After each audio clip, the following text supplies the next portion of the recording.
దేవుడు మరొక అవకాశాన్ని ఇచ్చాడు. తన వాక్యాన్ని మీ అందరితో పంచుకోవడానికి. దేవుని వాక్యాన్ని మనం పంచుకునే ముందు నా జీవితంలో, మా కుటుంబ జీవితంలో, వ్యక్తిగతంగా నా జీవితంలో కూడా జరిగిన ఒక 2 అద్భుతమైన కార్యాలు దేవుడు చేసినవి మీతో చెప్పాలని అనుకుంటున్నాననమాట. చాలా ఫాస్ట్‌గానే చెప్పేస్తాను. Not more than 10 minutes. ఆహ్, మొట్టమొదటిదేంటంటే నా వైఫ్ ఒక రూరల్ ఏరియాలో వర్క్ చేస్తుంది. తను బ్యాంక్ ఎంప్లాయీ అనమాట. రూరల్ ఏరియాలో వర్క్ చేస్తుంది. అక్కడ ఒక అసోసియేషన్ ఉంటదనమాట. వాళ్ళేంటంటే మిల్క్ బిజినెస్ చేస్తారు. అసోసియేషన్‌కి సంబంధించిన ప్రతి ట్రాన్సాక్షను వాళ్ళ బ్యాంక్‌లోనే జేస్తారు.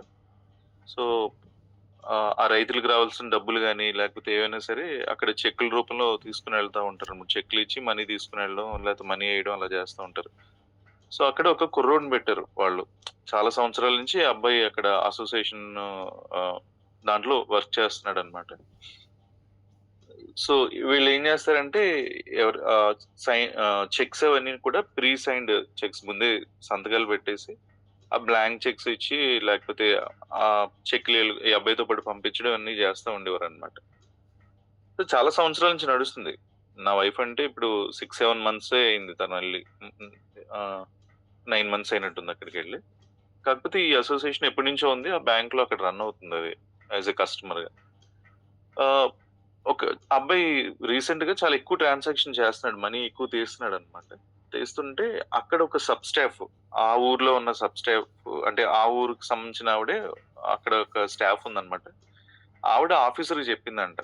అసోసియేషన్ నుంచి ఇంత మనీ ఇంత ఫ్రీక్వెంట్‌గా తీరు అని ఒక చిన్న అనుమానం పెడితే ఆఫీసర్స్ ఏం చేశారంటే అబ్బాయిని పిలిచి "మేము ఈ ట్రాన్సాక్షన్ ఆపాలనుకుంటున్నాం. ఒకసారి ఎవరైతే చెక్ సైన్ పెట్టారో ఆ పర్సన్‌ని తీసుకురామని" చెప్తే తను ఓకే చెప్పాడు. అబ్స్కాండ్ అయిపోయాడు. ఇంక మళ్ళా రాలేదు బ్యాంక్‌కి.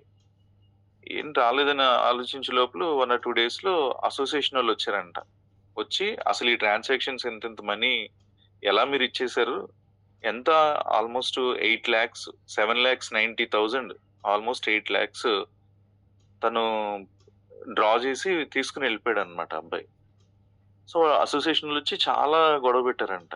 లేదండి ఇవన్నీ చెక్స్ మీద మీ సైన్సే గదంటే, అవన్నీ దొంగ సంతకాలు ఇవన్నీని. మీరు ఆ మాత్రం చూసుకోకపోతే ఎలాగా అది ఇది అని. ఇప్పుడు బ్యాంక్‌లో దొంగ నోట్లకి మెషిన్ ఉంటది తప్ప, సంతకాలు టాలీ చేయడానికి జస్ట్ చూసే చేస్తారు తప్ప, దానికి ఇంకొక మెషిన్ ఏమి ఉండదు చెక్కింగ్‌కి.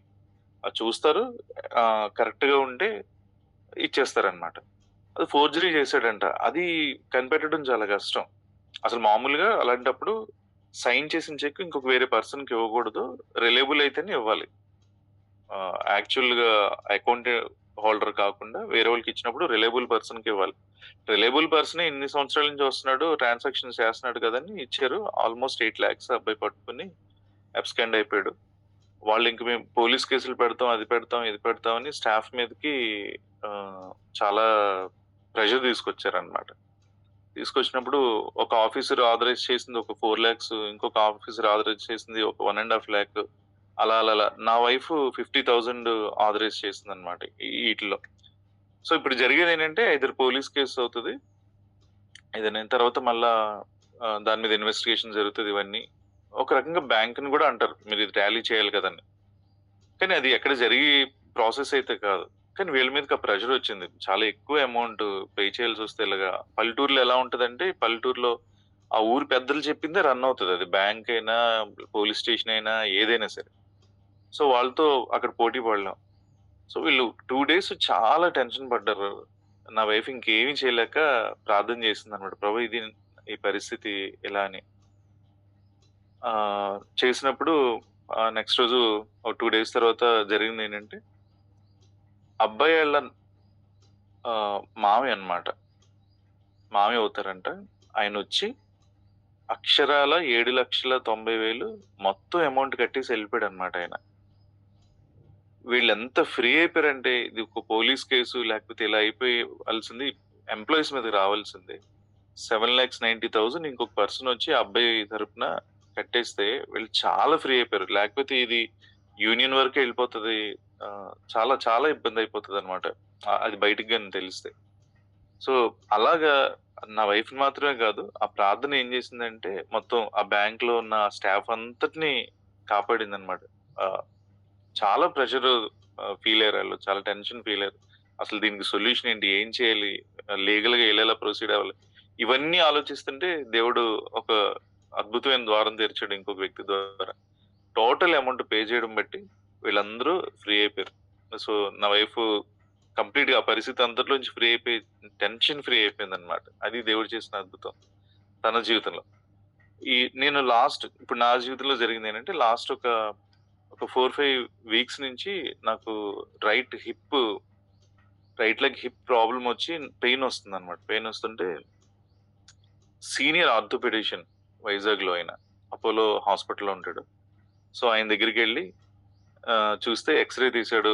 ఎక్స్‌రే తీసిన తర్వాత కొన్నేవో టాబ్లెట్స్ పెట్టాడు. ఎక్స్‌రే అంత క్లియర్‌గా లేదు. ఆహ్, ఎంఆర్ఐ స్కాన్ చేయించాలి. ఆహ్, బోత్ హిప్‌కి 2 వైపులా చేయాలి. ఈవెన్ ఆహ్, వెన్నుకి కూడా చేయాలి అని చెప్పాడనమాట.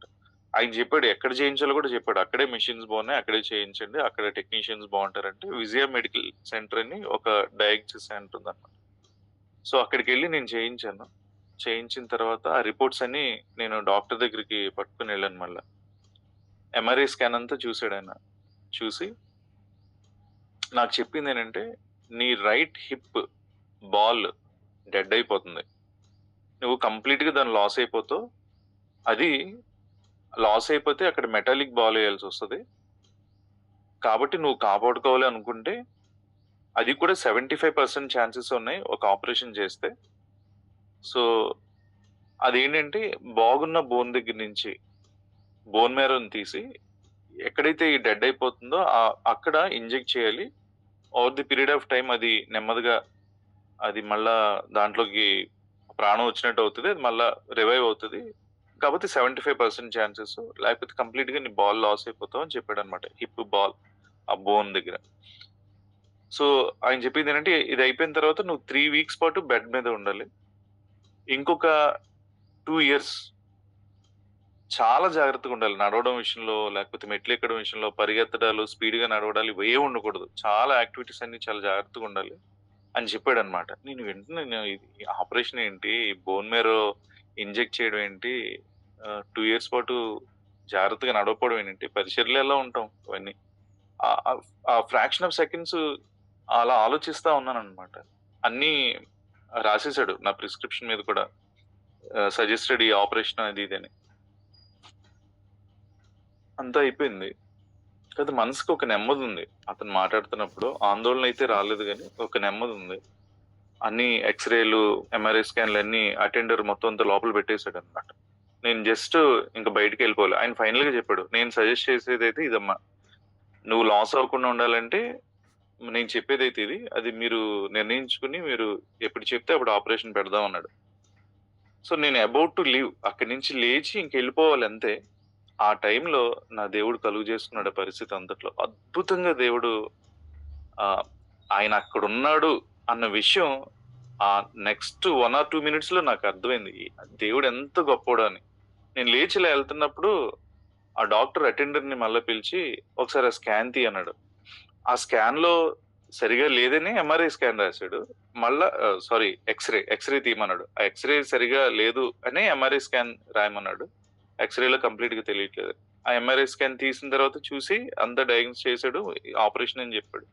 అంతా. కానీ చివర ఇలా ఎళ్ళిపోతున్నప్పుడు ఆ ఎక్స్‌రేని మళ్ళా తీయమని చెప్పాడు. ఆ ఎక్స్‌రే తీసి చూసి చాలా సేపు చూసాడు. మళ్ళా రిపోర్ట్స్ అన్ని దగ్గర పెట్టుకొని చూసాడు. చూసి "అసలు నీకీ జబ్బే లేదమ్మా.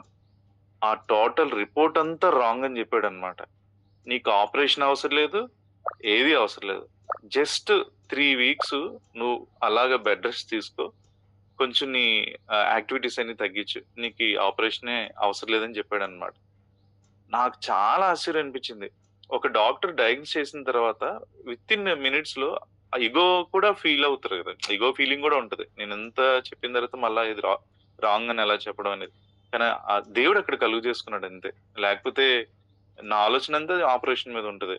ఎంఆర్ఐ ఆయన చెప్పిన డయాగ్నోస్ సెంటర్‌లో ఆ రిపోర్ట్ ఇచ్చింది ఆయన పేరు ఏదో ఉంటది మొత్తానికి. ఆయన టాప్ మోస్ట్. రేడియాలజిస్ట్ అన్నమాట. ఆయన ఆయనిచ్చాడు ఆ రిపోర్ట్. అది చూసాడు ఆ పేరు డాక్టరు. ఈయన చాలా టాప్ రేడియాలజిస్ట్ అమ్మా! మరి ఎందుకు ఇలా ఇచ్చాడో నాకైతే తెలీదు గానీ, ఈ రిపోర్ట్ అయితే టోటల్లీ రాంగ్. వాళ్ళు ఏదైతే మెన్షన్ చేసారో నెక్రోసిస్ అన్నమాట. బోన్ డెడ్ అయిపోతుంటది. అది నీకు లేదు. సో, ఇది నార్మల్‌గా అక్కడ ఆ కీళ్ళలో ఏదో వాటర్ ఏదో పట్టేసింది. అది రెస్ట్ తీసుకుంటే సరిపోద్దని చెప్పాడన్నమాట. వితిన్ 2 మినిట్స్ దేవుడు నా పరిస్థితి అంతటిని మార్చాడన్నమాట. బయటికి నేను ఎంత సంతోషంగా వచ్చానంటే, "ప్రభా! నువ్వు నాతో పాటు ఉన్నావు. నా పరిస్థితిలో ఆహ్, ఆ పరిస్థితుల్లోకి నువ్వు రాకపోతే నా పరిస్థితి ఎలా ఉన్నావు? ఆ సిట్యుయేషన్‌లోకి నువ్వెళ్ళి డాక్టర్‌కి జ్ఞానాన్నిచ్చావు." అక్కడ డాక్టర్‌ని ప్రేరేపించడం, ఎక్స్‌రేని తీయమనడం అదంతా కంప్లీట్‌గా అది దేవుడిదన్నమాట. సో, దేవుడు ఈ 2 అద్భుతాలు మా జీవితంలో చేశాడన్నమాట. దానంతటిని బట్టి దేవుడికి సమస్త ఘనత, మహిమ. అదండి దేవుడికి. నేను యాక్చువల్‌గా ఇవి ఒక 2 వీక్స్ నుంచి సాటర్‌డే చెప్పాలనుకుంటున్నాను. కానీ మా చర్చ్ యాక్టివిటీస్ అన్నిటి వల్ల రాత్రులు ఎప్పుడో పడుకోవడం, అసలు ఉదయం లేవలేకపోవడం. యాక్చువల్ సాటర్‌డే చెప్పాలనుకున్నాను. కానీ అదవ్వక ఇప్పుడు ఈ ఛాన్స్ వచ్చిందని మీతో షేర్ చేసుకోవాలి, ఈ సంతోషాన్ని పంచుకోవాలని అనుకున్నానన్నమాట. Thank you. ఈ ఆపర్చునిటీ ఇచ్చినందుకు. ఈ ఈ కార్యాన్ని చేసిన దేవుడికి సమస్త ఘనత, మహిమ చెల్లునుగాక. ఆహ్, ఇప్పుడు నేను చెప్పాలనుకున్న మాటేంటంటే, నేను ఈ రకరకాల పరిచర్యలవన్నీ చూస్తున్నప్పుడు, మిషనరీ వర్క్స్ చూస్తున్నప్పుడు, నాకు రీసెంట్‌గా నాకు చాలా ఆశ్చర్యం అనిపించిన ఒక సంగతేంటంటే, ఇప్పుడు పరిచర్యలు మనం చూసుకుంటే, చిన్న పిల్లలకి పరిచర్య చేసే వ్యక్తులు వేరే ఉంటారు. దేవుని వాక్యం చెప్పే వ్యక్తులు. అలాగే యూత్‌కి వేరే ఉంటారు. యూత్‌ని నడిపించేవాళ్ళు వేరే ఉంటారు. కొంచెం పెద్దోళ్ళకి వేరే ఉంటారు. వృద్ధులకి. సో, ఎప్పుడైనా మన చర్చ్‌లో కూడా ఎవరైనా చిన్న పిల్లలున్నారంటే ఆ అక్క దగ్గరికెళ్ళు, లేకపోతే అన్న దగ్గరికెళ్ళు. వాళ్ళు మాట్లాడతారు అనంటారు. యూత్ అయితే ఆ అన్న దగ్గరికెళ్ళు అంటారు. పెద్దోళ్ళైతే ఇంకొక దగ్గరికి మనం పంపిస్తా ఉంటాం. అలాగే ఎవరైనా ఆహ్, బ్యాడ్ హ్యాబిట్స్‌తో, చెడు వ్యసనాలతో ఉన్నారనుకోండి, టఫ్ పర్సన్స్ అనుకోండి, వాళ్ళని ఇంకొక దగ్గరికి పంపిస్తా ఉంటాం. ఇది సాధారణంగా జరిగేదన్నమాట. ఎవరికైనా సిక్‌నెస్ అయితే వేరే ఆ బ్రదర్ ప్రార్థన చేస్తే సిక్‌నెస్ తగ్గుతది. ఆయనకి ఆ వరం ఉంది అని అక్కడికి పంపిస్తా ఉంటాం. సో, రకరకాల మనుషులు, రకరకాల పరిస్థితులు, రకరకాల ఆలోచనలు లేకపోతే జీవిత విధానం ఉన్న వ్యక్తుల్ని పరిచయం చేయడానికి ఇప్పుడున్న కాలంలో సెపరేట్ వింగ్ ఉంది. వాళ్ళు చేస్తారు అలాగా. అది ఆహ్, అది దేవుడి ప్రణాళిక అలా జరుగుతుంది. దాన్ని నేను పాయింట్ ఔట్ చేయడం కాదు గానీ, ఇలా జరుగుతుంది మన పరిచర్య. కానీ యేసు ప్రభు భూమి మీద ఉన్నప్పుడు ఆయన 3:30 సంవత్సరాలు పరిచర్య చేసినప్పుడు, ఆలోచించినప్పుడు ఆయన దగ్గరికి చిన్న పిల్లలొచ్చారు. ఆయన దగ్గరికి యవ్వనస్తులొచ్చారు. ఆయన దగ్గరికి వృద్ధులొచ్చారు. ఆయన దగ్గరికి వ్యాధిగ్రస్తులొచ్చారు. దయ్యాలు పట్టినోళ్ళొచ్చారు. కుష్టు వ్యాధిగ్రస్తులొచ్చారు. వ్యభిచారులొచ్చారు. దొంగలొచ్చారు. అన్ని రకాల పరిస్థితుల్లో ఉన్నవాళ్ళు, అన్ని రకాల రోగాలున్నవాళ్ళు, అన్ని రకాల వయసులున్నవాళ్ళు వీళ్ళందరికీ ఒక్క వ్యక్తే పరిచయం చేయగలిగాడు. అదెలా సాధ్యమైంది? అనేది నాకు చాలా, చాలా ఆలోచించాననమాట. ఒక్క వ్యక్తి ఇన్ని రకాల పరిస్థితుల్లో, ఇన్ని రకాల వయసులున్న అందరిని, అన్ని సెక్షన్స్‌ని ఆయన కవర్ చేయగలిగాడు. అందరికి పరిచయం చేయగలిగాడు. అందరిని ప్రేమించగలిగాడు. అందరి చేత ప్రేమించబడ్డాడాయన. ఎలా ఇది సాధ్యమైంది? అని ఆలోచించినప్పుడు ఆయన వయసు కూడా అప్పుడెంత జస్ట్ 33.5 సంవత్సరాలు. 33½ ఇయర్స్ వ్యక్తి పరిచయం చేయాలంటే ఓన్లీ యవ్వనస్తులకే పరిచయం చేయాలి. ఇప్పుడున్న పరిస్థితి ప్రకారం. కానీ ఆయన అందరిని ఎలాగా ప్రేమించగలిగాడు? అందరికి ఎలా పరిచయం చేయగలిగాడు? నాకది చాలా ఆశ్చర్యం అనిపించిందనమాట. అనిపించి ఫిలిప్పీలకు రాసిన పత్రిక ఇదంతా ఆలోచిస్తున్నప్పుడు ఫిలిప్పీలకు రాసిన పత్రిక 2 అధ్యాయం 5 వచనం చదువుతున్నప్పుడు, క్రీస్తుకు కలిగిన మనస్సు మీరు కూడా కలిగి ఉండుడి అని ఉంటది. అంటే యేసుక్రీస్తుకు కలిగిన మనసు ఒకవేళ మనం కూడా కలిగుంటే, దేవుని వాక్యం ప్రకారం ఇంతమందికి మనం పరిచర్య చేయొచ్చు. ఇన్ని పరిస్థితుల్లో ఉన్న వాళ్ళకి మనం పరిచర్య చేయొచ్చు. అంటే మన పరిచర్య, మనం మనుషుల్ని అప్రోచ్ అయ్యే విధానం కంప్లీట్‌గా మారిపోతది అని అనిపించింది. ఏంటి క్రీస్తుకున్న ఈ మనస్సు? యేసుక్రీస్తుకున్న మనసేంటి? ఆ మనసు యొక్క ఔన్నత్యం ఏంటి? అనేది మనం ఒకసారి చూస్తే, ఫిలిప్పీలకు రాసిన పత్రికే 2 అధ్యాయం 7 వచనంలో, మనుషులు పోలికగా పుట్టి దాసుని స్వరూపం ధరించుకుని తన్ను తానే రిక్తునిగా చేసుకొనెను. ఇక్కడ నేను ఇన్సిస్ట్ చేసేది, నేను నొక్కి చెప్పేదేంటంటే, తన్ను తాను రిక్తుడిగా చేసుకున్నాడు. అంటే తనను తాను ఖాళీ చేసుకున్నాడు. రిక్తుడిగా చేయడం అంటే ఎంప్టీ చేసుకోవడం అన్నమాట. ఎందుకంటే తండ్రితో సమానంగా ఉండడం, విడిచిపెట్టుకోవడానికి భాగ్యం అని ఎంచుకోకుండా, పరలోకాన్ని విడిచిపెట్టి భూమి మీదకొచ్చాడాయన. ఎలా వచ్చాడంటే రిక్తుడిగా తనను తాను ఎంప్టీ చేసుకున్నాడు. అందరిలాగే మామూలుగా సెపరేట్ జ్ఞానం లేకపోతే సెపరేట్ శక్తులు ఈటిలతో కాదు. తనను తాను రిక్తుడిగా చేసుకున్నాడు. తనకున్న ఆ ప్రివిలేజెస్ అన్నిటిని వదిలిపెట్టాడన్నమాట. వదిలిపెట్టుకొని ఒక సాధారణమైన వ్యక్తిగా రాగలిగాడు. దాసుని స్వరూపం ధరించాడు. ఏడో వచనంలో ఉంటది. మనుషుల పోలికగా పుట్టి దాసుని స్వరూపము ధరించుకుని తన్ను తాను రిక్తునిగా చేసుకున్నాడు. మొట్టమొదట మనం మనుషులకి పరిచర్య చేయాలి అంటే మనల్ని మనం ఖాళీ చేసుకోవాలి. ఇది నేను అనేది మన హృదయంలో ఉంటే మనుషుల్ని మనం అప్రోచ్ అవ్వలేం. నేను అనేది లేకపోతే నాది అనేది మనల్ని మనం ఒక స్థాయిలో చూసుకోవడం, ఇవన్నీ చేసినప్పుడు ఒక సెట్ ఆఫ్ పీపుల్ దగ్గరికే మనం వెళ్ళగలం గానీ, అందరిని మనం రీచ్ అవ్వలేం. అందరికి మనం పరిచర్య చేయలేం. అందుకే దేవుడు ఏం చేశాడంటే, యేసుక్రీస్తు ఏం చేశాడంటే, మొట్టమొదట తనను తాన్ని ఎంప్టీ చేసుకున్నాడన్నమాట. నేను కాదు. నేను ఏదైనా ఉన్నదంటే అది తండ్రిదే. జ్ఞానం గాని, లేకపోతే దేవుడు చేసే యేసుక్రీస్తు ద్వారా జరిగే అద్భుతాలు గాని, ఆశ్చర్యకార్యాలు గాని, ఇవన్నీ దేవుని ప్రకారం జరుగుతున్నాయి. తండ్రి కృపను బట్టి, లేకపోతే తండ్రి శక్తిని బట్టి చేస్తున్నాను గాని, నా శక్తిని బట్టి కాదనేది యేసుక్రీస్తు ఆయన చేసిన పరిచర్య లేకపోతే అద్భుతాలు అన్నిట్లో మనం చూడగలుగుతాం. ప్రతి విషయంలో తండ్రిని మహిమపరిచాడు తప్ప, తన మహిమని అంటే జరిగిన దాని యొక్క ఆ రిజల్ట్ బట్టి తనకి మహిమని ఎక్కడ కూడా తను ఆపాదించుకోలేదు. తండ్రినే మహిమపరుస్తూ ఉండేవాడన్నమాట. సో మొట్టమొదట మనల్ని మనం ఖాళీ చేసుకోవడం మనం రావాలన్నమాట. అంటే నేను ఏమి కాదు అనేది మనకి రావాలి. అలాగే ఫిలిప్పీలకు రాసిన పత్రిక, అదే పత్రిక 2వ అధ్యాయం 8వ వచనంలో, ఆయన ఆకారమును మనుషుడిగా కనబడి మరణం పొందినంతగా, అనగా సిలువ మరణం పొందినంతగా విధేయత చూపిన వాడై తన్ను తాను తగ్గించుకొనును. ఈ 2 వచనాల్లో కూడా చూడండి, తన్ను తాను రిక్తునిగా చేసుకొనును, తన్ను తాను తగ్గించుకొనును. చాలా సార్లు మనం దేవుడికి ప్రార్థన చేస్తా ఉంటాం. దేవా తగ్గింపు స్వభావం నాకు ఆ మీక్‌నెస్ నాకివ్వు. హంబుల్ గా ఉండడం నాకు నేర్పించు. లేకపోతే కానీ ఇక్కడ యేసుప్రభు ఏం యేసుప్రభు గురించి వాక్యం ఏముందంటే, తన్ను తానే తగ్గించుకున్నాడు, తన్ను తానే రిక్తుడిగా చేసుకున్నాడు. మనం దేంట్లో తగ్గించుకోవాలో, దేంట్లో హెచ్చించుకుంటున్నామో మన హృదయాలకు ఆల్రెడీ మనకు తెలుసు. తెలిసినప్పుడు మనల్ని మనం ఆ విషయాల్లో తగ్గించుకోవడం అనేది మనం చేయాల్సిన పని.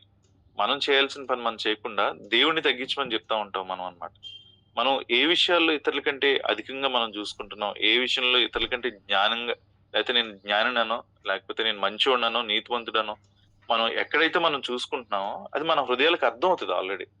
అది అర్థమైనప్పుడు దాన్ని విడిచిపెట్టి, దేవుని సన్నిధిలో దాన్ని విడిచిపెట్టి మనల్ని మనం తగ్గించుకుని దేవుని వాక్యానికి విధేయత చూపించి, యేసుక్రీస్తు అయితే మరణం పొందినంతగా విధేయత చూపించాడంటే, ఇప్పుడు మనం మరణం పొందాల్సిన అవసరం లేదు. కానీ దేవుని వాక్యానికి విధేయత చూపించి మనల్ని మనం తగ్గించుకుని, ఎందుకంటే తను తగ్గించుకున్నవాడు హెచ్చింపబడును అని ఉంటది. అన్ని విషయాల్లో మనం తగ్గించుకుని, మనలో ఉన్న జ్ఞానం లేకపోతే మనలో ఉన్న తెలివితేటలు వీటన్నిటిని విడిచిపెట్టి రిక్తుడిగా, ఎంప్టీగా మారిపోగలిగితే క్రీస్తు కలిగిన మనసు మనం కూడా కలిగిన వారం అవుతాం. యేసుక్రీస్తులో ఉన్నది ఇదే. ఆయన లేకుండా ఏ సృష్టి కూడా జరగలేదని దేవుని వాక్యం చెప్తూ ఉంటది. సృష్టికి కారణభూతుడైన అలాంటి ఆయనే భూమి మీదకి వచ్చినప్పుడు తనను తాను రిక్తుడిగా చేసుకున్నాడు. తాను తండ్రి ముందు, మనుషుల ముందు తను తగ్గించుకున్నాడు. సో ఇది ఖచ్చితంగా మన జీవితంలో మనం కలిగి ఉండాలన్నమాట. వీటికంటే ఇంకా అద్భుతంగా నాకు అనిపించిన మాట ఏంటంటే, హెబ్రీయులకు రాసిన పత్రిక 2వ అధ్యాయం. ఎప్పుడు మనం ఇతరులకు పరిచర్య చేయగలుగుతాం, అన్ని వర్గాలకి, అన్ని వయసుల వాళ్ళకి, అన్ని పరిస్థితుల్లో ఉన్న వాళ్ళకి ఎప్పుడు మనం పరిచర్య చేయగలుగుతాం. యేసుక్రీస్తు ఎందుకు అంత బాగా పరిచర్య చేయగలిగాడంటే, ఒకసారి హెబ్రీయులకు రాసిన పత్రిక 2వ అధ్యాయం 17వ వచనం, 16, 17 2 చదువుతాను. ఏలయనగా ఆయన ఎంత మాత్రము దేవదూతల స్వభావం ధరించుకొనక అబ్రహాము సంతాన స్వభావమును ధరించుకొని ఉన్నాడు. కావున ప్రజల పాపములకు పరిహారం కలుగు చేయుటకై దేవుని సంబంధమైన కార్యముల్లో కనికరము నమ్మకము గల ప్రధాన యాజకుడు నిమిత్తం, దేవుని సంబంధమైన విషయాల్లో కనికరం ప్రధాన యాజకుడు, నమ్మకం గల ప్రధాన యాజకుడు నిమిత్తం. అక్కడికి నేను ఒకసారి ఆపుతాను. ఇప్పుడు యేసుక్రీస్తుని దేవుడు భూమి మీదకి, ఎందుకంటే పాతకాలంలో ఓల్డ్ టెస్టిమెంట్ డేస్ లో ప్రజలు నడిపించే వాళ్ళు ఎవరంటే రాజులు గాని, ప్రవక్తలు గాని, లేకపోతే న్యాయాధిపతులు గాని, వీళ్ళ ద్వారా దేవుడు మనుషుల్ని నడిపిస్తా ఉండేవాడు అన్నమాట. మనుషుల్ని దేవుని వైపు నడిపించడం, దేవుని భయం వాళ్ళకు కలుగు చేయడానికి ఇదంతా. యేసుక్రీస్తుని కూడా ఒక ప్రవక్తగానో, లేకపోతే ఒక రాజుగానో, ఒక న్యాయాధిపతిగానో, ఒక యాజకుడుగానో ఈ పొజిషన్ లోంచి దేవుడు తీసుకురావచ్చు. యేసుక్రీస్తుని ఆ పొజిషన్ లో డైరెక్ట్ గా పెట్టొచ్చు అన్నమాట. కానీ అవన్నీ పెట్టలేదు. అవన్నీ పెట్టి మనుషులకు పరిచయం చేయడానికి ఆయన తీసుకురాలేదు. దేవుని విషయాల్లో కనికరం, అంతేకాదు నమ్మకమైన ప్రధాన యాజకుడు నిమిత్తం యేసుక్రీస్తుని ఒక యాజకుడి కిందో, ఒక రాజు కిందో, ఒక న్యాయాధిపతి కిందో, ఒక ప్రవక్త కిందో ఆయన తీసుకురాలేదు. ఎలా తీసుకుని వచ్చాడంటే, నమ్మకం గల ప్రధాన యాజకుడి నిమిత్తం అన్ని విషయముల్లో ఆయన తన సహోదరుల వంటి వాడు కావాల్సి వచ్చును. ఇలా జరగడానికి అన్ని విషయాల్లో ఆయన జస్ట్ ఒక నార్మల్ పర్సన్ మనలాగా వచ్చాడంట. తన సహోదరుల వంటి వాడు కావలసి వచ్చెను. అంటే మనం ఈ గొప్ప పరిచయం చేయాలి అంటే మన చుట్టూ ఉన్న మన సహోదరులాగా మనం మారితే తప్ప మనం వాళ్ళకి పరిచయం చేయలేం. మళ్ళా చెప్తున్నాను, మనం ఒక స్థాయిలోనో ఒక స్థానంలోనో ఉండి ఇతరులకు పరిచయం చేయాలంటే అది జరగదు. మనం వారితో పాటు ఒకరిగా మారాలి. యేసుక్రీస్తే తన సహోదరుల వంటి వాడు కావాల్సి వచ్చింది. ఎందుకు? కనికరం చూపించడానికి, నమ్మకమైన ప్రధాన యాజకుడిగా యాజకత్వం చేయడానికి, కనికరం చూపించడానికి. అంటే ఇతరులతో పాటు కలిసి నార్మల్ పర్సన్ గా ఉండకపోతే ఇతరుల పరిస్థితులు మనకు అర్థం కావు. మనం చాలా సార్లు చెప్తా ఉంటాం, దేవుడు పాపిని ప్రేమిస్తాడు, పాపాన్ని ప్రేమించడు, పాపాన్ని ద్వేషిస్తాడు అని. అంటే ఈ రెండు విడివిడిగా ఉంటాయండి, ఒక మనిషిలో ఉంటాయి. అంటే ఒక వ్యక్తిని, పాపిని చూసిన వెంటనే దేవుడు సపరేట్ చేసి చూడగలుగుతున్నాడు. ఆ పాపిని ఒక మనిషిగా, ఆ మనిషి పాపంతో పట్టబడిన వాడిగా చూడగలుగుతున్నాడు. కాబట్టి విడగొట్టి పాపాన్ని ద్వేషిస్తున్నాడు, పాప స్థితిలో ఉన్న వ్యక్తిని ప్రేమించగలుగుతున్నాడు. అది ఎలా సాధ్యమైంది యేసుప్రభుకి? సాధారణమైన వ్యక్తిగా, తన సహోదరుల వంటి వాడిగా వచ్చాడు కాబట్టి అయింది.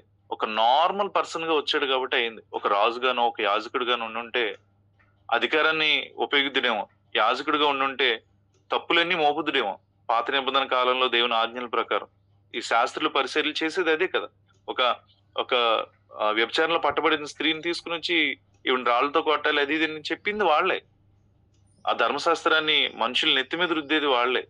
పెద్ద గుదిబండగా పెట్టింది వాళ్లే. కానీ యేసుప్రభు అలా లేదు. ప్రేమించడానికి, విడిపించడానికి, దేవుని ప్రేమను చూపించడానికి ఒక నార్మల్ పర్సన్ అయ్యాడు అనమాట. సహోదరులు వంటి వాడు కావాల్సి వచ్చింది కాబట్టి, అలా అయ్యాడు కాబట్టి కనికరాన్ని చూపించగలిగాడు. దేవునికి ప్రజలకి మధ్య ఒక సమాధానకర్తగా నిలబడగలిగాడు.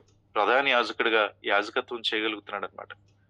ఒక వ్యక్తి దగ్గరికి మనం పరిచయం చేయడానికి మనం వెళ్ళేటప్పుడు ఒక నీతిమంతుడిగానో, ఒక పరిశుద్ధుడిగానో మనం వెళ్తే వాళ్ళకి మనం పరిచయం చేయలేం. అంటే పాపం చేసి వెళ్ళమని కాదు, నేను నీతిమంతుడిని, నేను పరిశుద్ధుడిని, నీకేమీ తెలియదు, నువ్వు పాపంలో ఉన్నావు అన్న అప్రోచ్ ఉంటే, అలాంటి ఉద్దేశంతో మనుషుల దగ్గరికి వెళ్ళి పరిచయం చేయాలంటే ఎప్పటికీ కూడా మనం పరిచయం చేయలేం.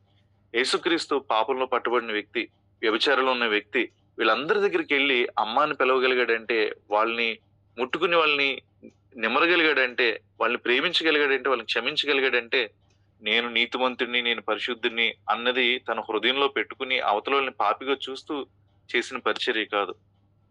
ఆయన వాళ్ళ పరిస్థితుల్ని అర్థం చేసుకున్న వ్యక్తిగా, ఒక నార్మల్ పర్సన్ గా వెళ్ళాడు కాబట్టి ఆ స్థితి అంతటిని, ఆ పాపంలో పడ్డానికి, లేకపోతే ఆ రోగంలో వాళ్ళు అలా బందీలుగా ఉండడానికి కారణం ఏంటనేది ఆయనకి అర్థమైందనమాట.